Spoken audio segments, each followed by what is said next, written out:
guys, with Sergey Pavlich and Tom Aspinall stepping up, agreeing to fight for the UFC Interim Heavyweight Championship. And Alex Pereira taking on Yuri Prohaska, who's returning to throw down for the light heavyweight strap. UFC 295 is going to be amazing. It's coming Saturday from MSG, live on pay-per-view. And my partners at DraftKings are throwing down an incredible deal for all new customers who sign up using promo code Sonnen. New customers can bet just $5 on any of this weekend's fights and receive $200 in bonus bets instantly. You can even use your bonus bets on DraftKings same fight parlays for a shot at an even bigger payout. Combine multiple bets together for the same fight, including method of victory and number of rounds. Remember, DraftKings is the only place where you can bet same fight parlays. If sports betting is not yet available in your state, don't worry. You can still join in on all the fun with DraftKings Daily Fantasy. So click on the link below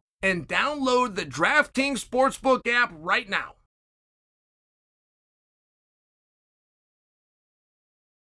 I was 27 years old and I'm in Russia working with an organization called Bodog Fight.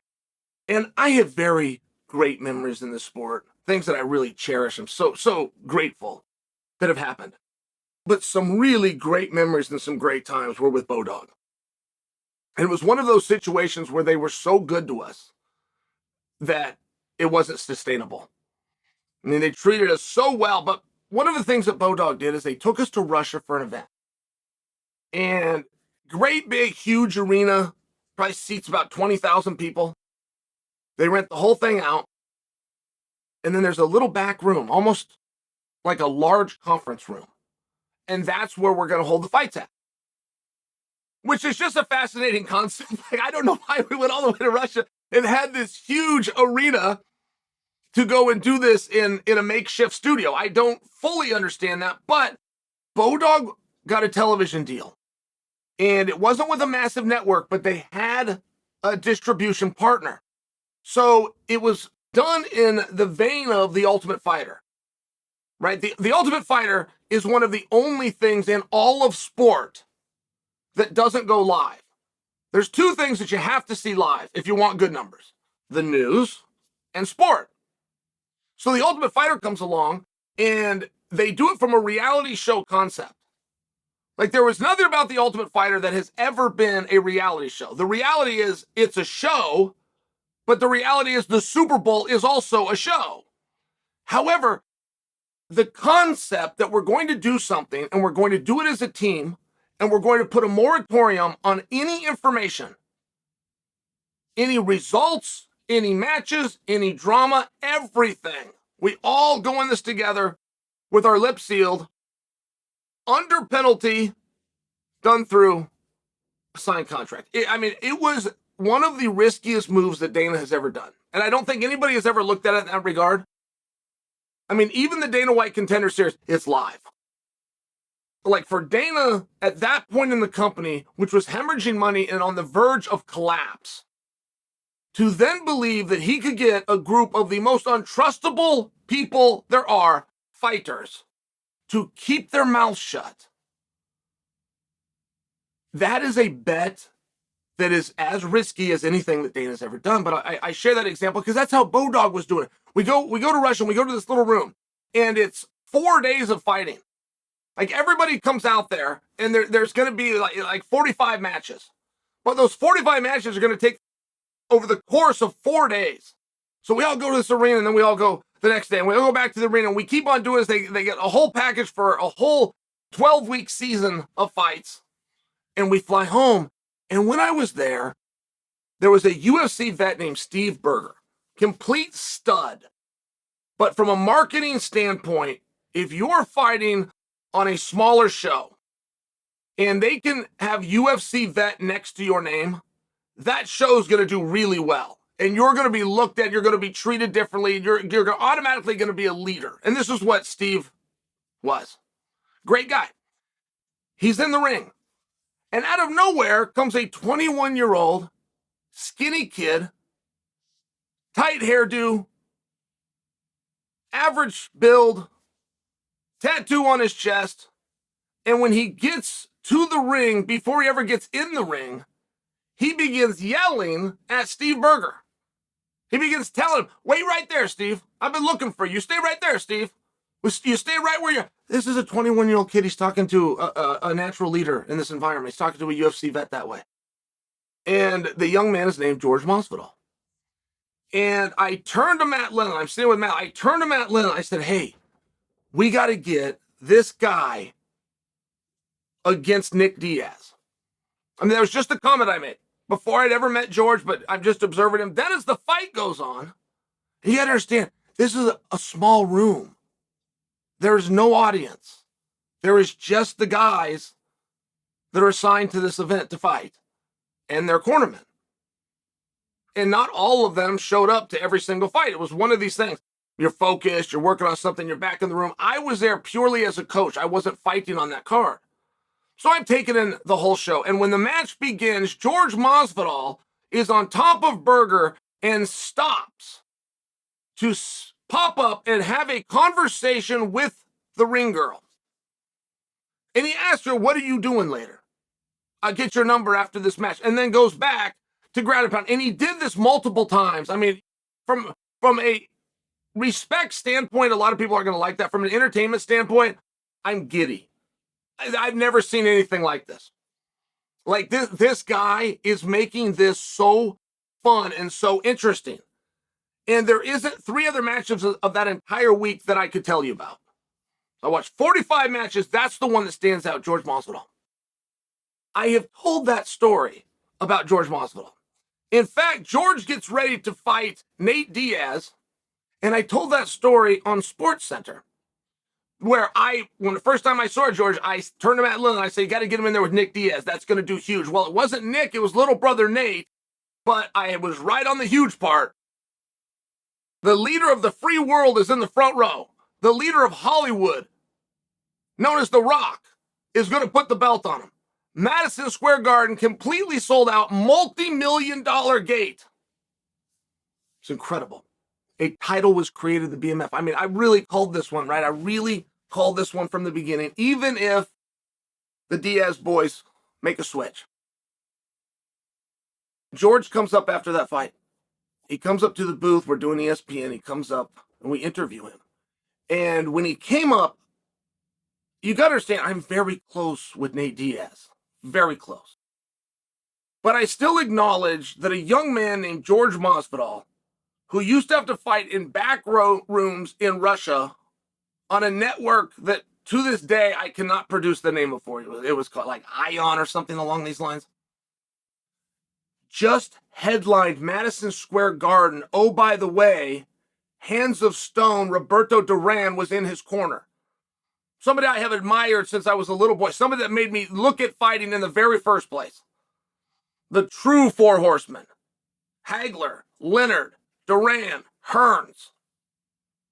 One of those 4 was in this guy's corner. This young boy with a dream fighting in the back rooms is now on the set of ESPN to do a live show after having the belt put on him by the biggest star in Hollywood, watched by the leader of the free world. Like, it wouldn't matter how close I am with Nate. Congratulations, George. Period. And he came up and he was so nice. And he starts telling me about Duran. And my father-in-law, Steve, is there. And I said, hey, I know you're big. And it's like 3 a.m. at this point. Hey, I know you're big. Can I please introduce you? He refused to leave. As tired as he was, he refused to leave until he got to meet my father-in-law and he treated him great. So you fast forward through Jorge Masvidal, who becomes the 2nd biggest star in all of MMA. That is a phrase that you will hear all over the place, but it was coined by me. He was the 2nd biggest star in all of MMA, only to Conor, and that gap was closing. All of a sudden, he's fighting for world championships. He got a piece of the pay-per-view, and Masvidal went on this media tour. He did everything the UFC had, but then he had his own team. Abe Kawa and company sets up his own tour. He works through day and night to bring attention to this, and this is the one where he's going to put some real money away. goes out there and he competes a little better than a guy should with the greatest pound-for-pound fighter in the world, in Kamaru Usman, when you're Jorge Masvidal and you found out about the fight with just enough time to get the weight off and you barely got the weight off, right? I mean, the actual competition would be viewed secondary, and he went 25 minutes and he won a round. And athletes had not won a round against Usman for a meaningful period of time, but I'm just saying, this kicks him off. And when he was looking to do those media tours, I'm one of the people that he reached out to. I said, of course, and I wasn't in studio. I mean, it was some crazy hour that he had to do this. So I bring the team in, I go to the studio, all for him because he asked me to do it, right? This is a friend of mine. So nowhere in my life have I ever spoken negative about Jorge Masvidal. Not once, not ever. Not when he had the thing going with Nate, not when he had the beef going with Colby. But that also includes privately. I have never had a private conversation about Jorge Masvidal where I did not speak glowingly. So Jorge Masvidal goes on Ariel's show yesterday, and he says terrible things about me. He talked about I used to rob banks. He talks about I did steroids. He talks about I did steroids and still didn't win a championship. Now, I'm not saying that George lied about me. I did all of those things. But you would understand, it's the truth that hurts, right? You would deal with that from your detractors. You would deal with that from what's called your haters. You would not deal with that from your friend who you've known for 17 years. So this very much catches me off guard. Now, George then comes from the stand. Now, I have to respond to this. I don't want to respond. This catches me out of left field. But, I mean, he says, come see me. You want your ass whooped? Come see me. Called me a little bitch. And I'm very confused, but it's not as though I'm going to let that ride. So I fire back some corny stuff at Masvidal, right? Like, oh, you say you want to fight. Let me get this clear, though. Are you going to be kicking me with the leg that has the ankle monitor? Or, hey, in between, are prison officials going to give you a juice box instead of water? Like, silly. G-rated, silly stuff. Which, by the way, I didn't do to him what he did to me, which is I didn't tell the truth.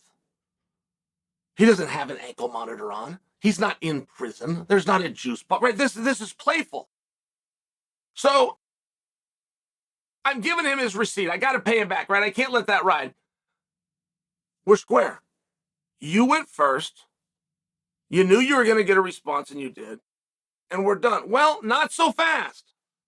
He then came at me on Twitter, either called me a bitch or he called me a juice head, and then says to me, keep that same energy when you see me in person. Does he think he's talking to somebody else? Is there anything about my history that you think if you do that in a different environment other than the cage, that I'm the guy that's going to just let that go? Does he think he's talking to somebody else? This was a very crazy statement. Not to mention, hey, George, I've known you 17 years. If I do see you out of this, I'm not going to come up and look for trouble. But if you come up to me, I'm not that guy. There's nothing about what you know about me that would make you think that I'm that guy. So it was just a very bizarre experience for me to have. And it was even more bizarre that he told me to keep that same energy. The reason that's bizarre is Jorge Masvidal made a fortune, but got his head caved in by Kamaru Usman. Kamaru Usman coined the phrase into our industry, keep that same energy. He coined the phrase during a press conference opposite Ben Askren. And Ben was calling him Marty from Nebraska. And he said, what? That's how I've known him. We're at the Olympic Training Center. He was Marty from Nebraska. That's all true. But things have changed, and Kamaru Usman is now the champion of the world and doesn't like being teased in public. Fair enough. But he coined the phrase. He coined the very phrase that Jorge Masvidal took to the internet to say to me. And I'm kind of looking around and going, what is wrong with you? Where did this come from, for one? But you don't have to tell me. It's here. It's arrived. It's here. Fine. Fine. Keep the same energy if you see me.